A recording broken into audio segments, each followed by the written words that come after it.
সাধাৰণ মানুহে ন্যায় নাপায় মণ্ডল আতিফুল ইছলামৰ বাবে নাকি লগাবনে বিহপুৰীয়াৰ ৰাজহ চক্ৰৰ চক্ৰ বিষয়াই আকৌ সংগঠিত কৰিছে আন এক জালিয়াতি। বিহপুৰীয়াৰ ৰাজহ চক্ৰৰ মণ্ডল আতিফুল ইছলামৰ জালিয়াতিৰ পোহৰলৈ অহাৰ পিছত মাটিৰ গৰাকী আচৰিত। উল্লেখ্য যে কেইদিনমান পূৰ্বে ১ নং সোণাপুৰত বিহপুৰীয়াৰ ৰাজহ চক্ৰৰ মণ্ডল এজনে মাটি আন এজনৰ নামত নামজাৰি কৰি দিছিল আৰু সেই ঘটনা সংবাদ মাধ্যমত সম্প্ৰচাৰিত হৈছিল।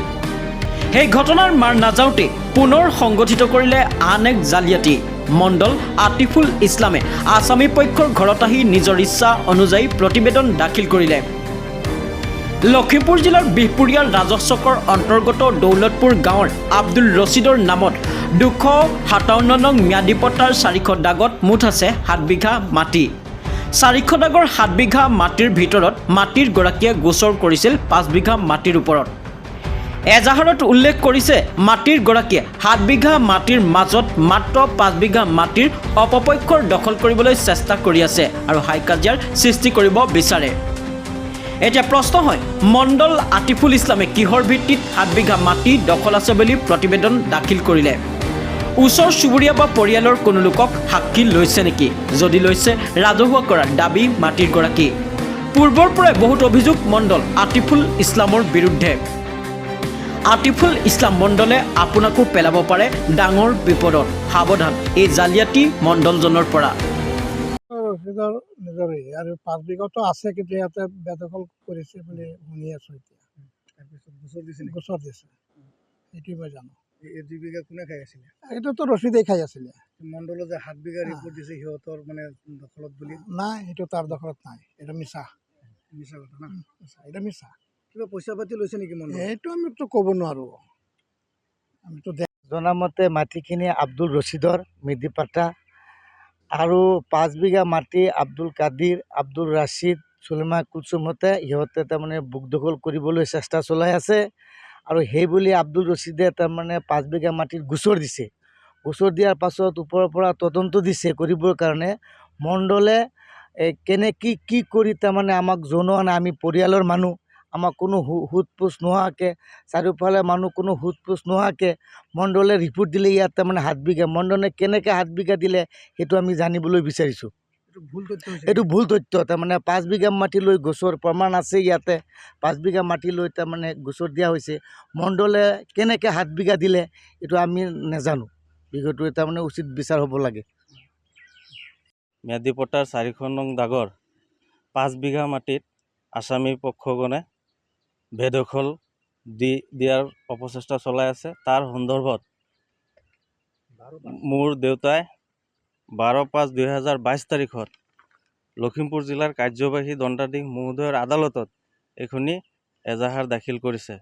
উক্ত এজাহাৰ সন্দৰ্ভত বিহপুৰীয়া ৰাজহ চক্ৰৰ চক্ৰ বিষয়াৰ কাৰ্যালয়ত তদন্তৰ কাৰণে এখনি নোটিছ প্ৰেৰণ কৰিছে।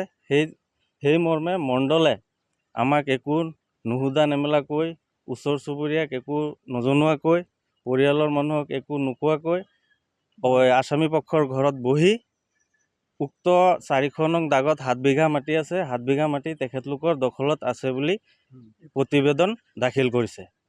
গতিকে মই এটা কথাই ক'ব বিচাৰিছোঁ, লখিমপুৰ জিলাৰ জিলা আয়ুক্ত মহোদয় আৰু বিহপুৰীয়া ৰাজহ চক্ৰৰ চক্ৰ বিষয়া মহোদয়ে ৪০০ নং দাগৰ যিটো ৫ বিঘা মাটিত কেছ চলি আছে, উক্ত মাটিৰ সঠিক তদন্ত কৰি মোক সন্তুষ্ট কৰে যেন।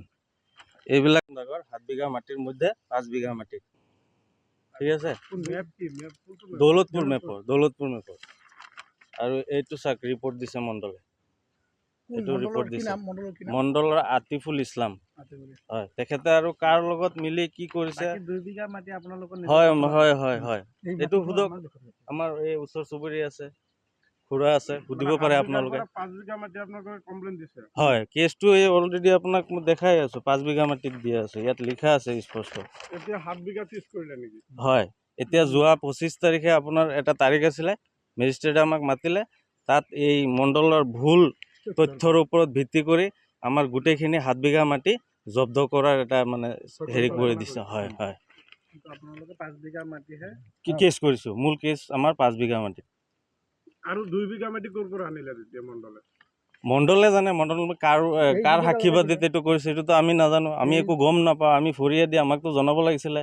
ময়ো গম নাপাওঁ, মোৰ দেউতাকে নাজানে, মোৰ পৰিয়ালৰ কোনো মানুহেও গম নাপায়, ওচৰ চুবুৰীয়াও নাজানে। ব্ৰাঞ্চত যিটো গোচৰ হৈছিলে তাত যে এটা সিদ্ধান্ত হৈছে, সিদ্ধান্তৰ কপিটো দিছে নেকি আপোনাক? নাই দিয়া। কিয় দিয়া নাই? নাই দিয়া, এইটোতো নাজানো কিয় দিয়া নাই। এইটো দিলে ভাল আছিলে, তেতিয়াহে আমি মানে বস্তুটো বন্ধ কৰি থাকিব পাৰোঁ যে নহয় ইয়াত একো কৰিব পৰা নাযায় বুলি। এইটো মাটিতো আমি অলৰেডি খায়ে আছোঁ, 2 বিঘা মাটি।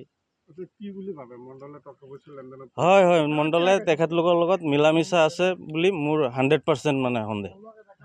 আৰু লগত কোন স্থানীয় ৰাজ্যৰ কিবা সহযোগ লৈছিল? নাই লোৱা। আমি কোনেও গম নাপাওঁ। ওচৰ চুবুৰীয়াৰ কোনো সাক্ষীবাদী নাই, একো নাই, আমি কোনেও একো গম পোৱা নাই।